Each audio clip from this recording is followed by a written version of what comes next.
Michelangelo Buonarroti, conocido como Miguel Ángel, fue un arquitecto, escultor y pintor italiano renacentista, considerado uno de los más grandes artistas de la historia, tanto por sus esculturas como por sus pinturas y obra arquitectónica.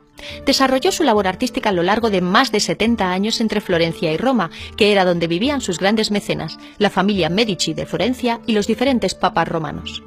Miguel Ángel Buonarroti nació el 6 de marzo de 1475 en Caprese, Italia. Su padre le castigaba por dibujar en lugar de hacer sus deberes. No quería un hijo artista. A su juicio, la dignidad de la familia no podía admitir un oficio tan bajo. Pero como Miguel Ángel no le obedecía, lo llevó en 1488 al taller de un pintor, Ghirlandaio, quien lo contrató como aprendiz y afirmó más tarde que todo lo que sabía Miguel Ángel se lo debía a él. Sus primeras obras artísticas despertaron la admiración de Lorenzo de Medici, apodado el Magnífico, uno de los hombres más ricos de Europa, quien había creado en el jardín del palacio una escuela de escultura. Se encontraba Miguel Ángel esculpiendo un fauno cuando pasó por allí Lorenzo y, a modo de crítica, le preguntó cómo era posible que un fauno tan viejo tuviera una dentadura tan completa. Miguel Ángel, de un solo golpe de martillo, rompió uno de los dientes del fauno. Entusiasmado por esta combinación de temperamento y habilidad, Lorenzo lo llevó a su palacio, lo acogió y le empezó a encargar sus primeros trabajos. Miguel Ángel tenía solo 15 años.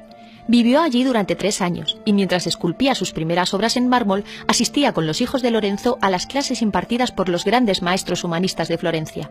Hay que decir que años más tarde, un hijo y un sobrino de Lorenzo, el Magnífico, acabarían siendo papas, León X y Clemente VII.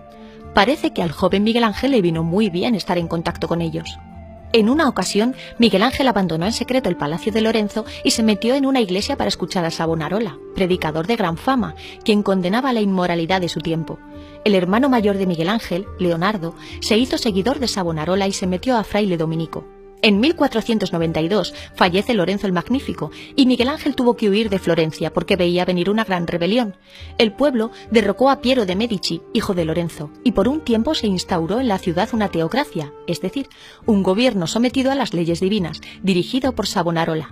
Miguel Ángel fue a Venecia y luego Bolonia.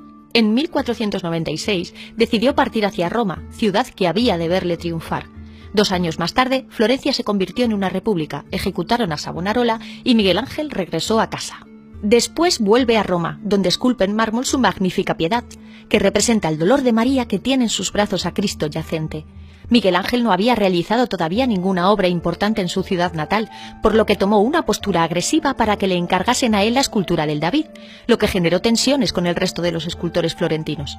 Luchó durante 2 años con un bloque de mármol de Carrara para extraer de él la figura de David, una figura portentosa y atlética de unos 5 metros de alto. En 1505, Julio II fue elegido papa y quiso hacer cosas grandes. Por eso, llamó a Miguel Ángel para que fuese a Roma para diseñar y construir su sepulcro. Miguel Ángel presentó al papa un diseño complejo con 40 estatuas que le deleitó.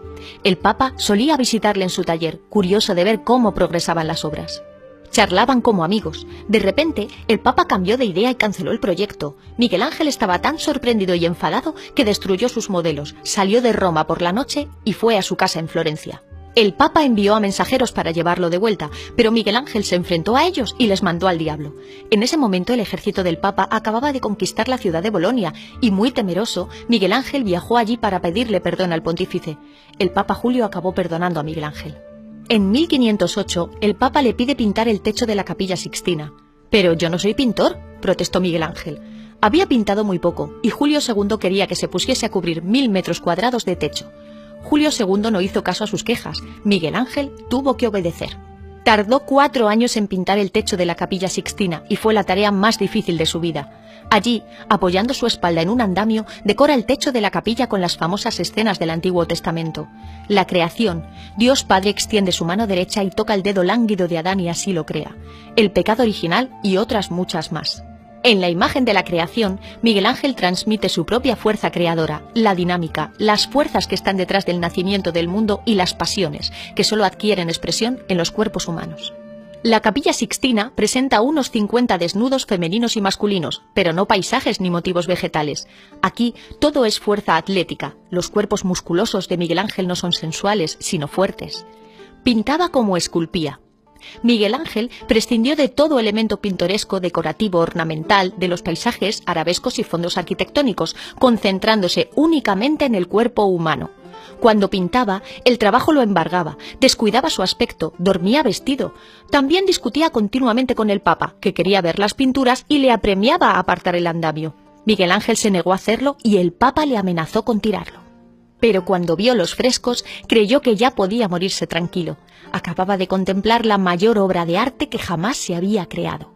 En 1513, cuando terminó la pintura de la bóveda de la Capilla Sixtina, parecía el momento perfecto para que Miguel Ángel continuara con la tumba del Papa Julio II, pero este falleció y se aplazó la ejecución durante 2 décadas más. La tumba la diseñó y la rediseñó múltiples veces. Fue un trabajo que le ocupó toda su vida. La escultura más importante es la figura del Moisés, la única de las ideadas en el primer proyecto que llegó al final de la obra. Es conocida la anécdota que, sintiendo Miguel Ángel que el Moisés era una de sus obras con más vida, golpeó con su martillo la rodilla derecha de la imagen gritando «¡Ahora, habla!». Lo cierto es que puede verse un desperfecto en ese lugar. Finalmente, después de la muerte de Bramante y de Rafael, Miguel Ángel consiguió la total confianza del papado. El gran retardo con que Miguel Ángel obtiene en Roma el reconocimiento oficial ha de ser atribuido a la heterodoxia de su estilo. Le faltaba lo que Vitruvio llamaba decorum, es decir, el respeto por la tradición. Y así fue envejeciendo, acosado por los papas. Conoció a 8, que reclamaban el honor de que el artista trabajase para ellos. En su última etapa de su vida estuvo centrado sobre todo en trabajos de arquitectura. En 1535 aceptó el encargo del Papa Paulo III para trabajar de nuevo en la Capilla Sixtina, donde realizó el grandioso juicio final. Habían pasado 25 años desde que pintara la bóveda. El último trabajo importante que se le encargó y que le ocuparía durante los años de su vejez fue uno de sus más importantes, la Basílica de San Pedro. Antes de ver acabada su obra, en 1564 le llegó la muerte. Tenía casi 90 años. Miguel Ángel probablemente es el artista más completo de la historia. Dominó a la perfección pintura, escultura y arquitectura. También escribió magníficos poemas, por lo que se puede decir que destacó en 4 de las artes mayores: pintura, escultura, arquitectura y literatura.